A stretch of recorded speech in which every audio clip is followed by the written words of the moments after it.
Méditation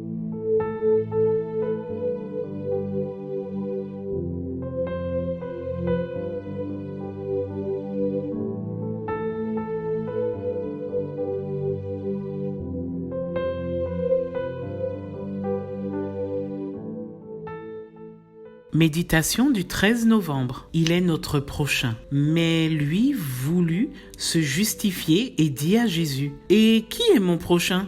Luc 10, le verset 29. Une grosse journée de travail attendait cet homme. Il se leva tôt et partit pour son travail. Il était vendeur et devait ce jour-là se rendre dans une autre ville voisine pour livrer des commandes. Il réfléchit au profit qui lui rapporterait cette journée et aux grands besoins de sa famille auxquels il pourvoit. Tout à coup, il fut interrompu dans ses pensées. Sans lui donner le temps de réagir, plusieurs individus se jetèrent sur lui et le rouèrent de coups. Ils prirent la marchandise, ses vêtements, tout ce qu'ils purent et le laissèrent pour mort sur le bord de la route. Heureusement, même si elle était dangereuse, beaucoup des gens empruntaient cette route. Notre homme était à moitié mort et dans les conditions déplorables. Le prêtre de la paroisse du village voisin passa par là et le vit, mais eut peur de l'aider car il ne voulait pas avoir affaire avec un cadavre, ni en rendre compte. Un dirigeant connu, membre d'un organisme respecté, arriva ensuite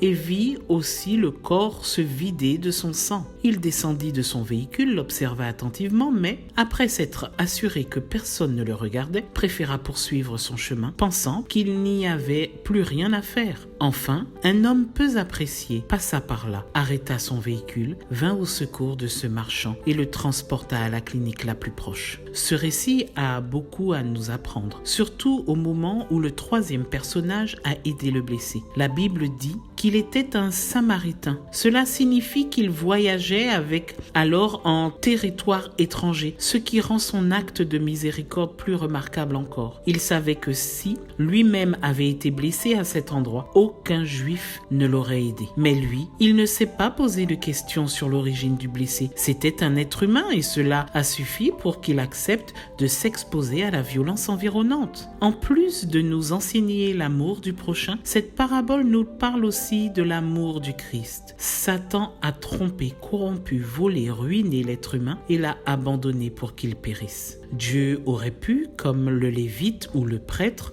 nous ignorer. Mais Jésus a eu pitié de notre situation. Il a laissé sa gloire pour descendre nous racheter. Il nous a trouvés alors que nous étions sur le point de mourir. Et il s'est occupé de nous, s'est exposé à la violence du monde, a guéri nos blessures et nous a offert un refuge sûr. Jésus a été et reste ton prochain. Excellente journée à toi et à demain si Dieu veut.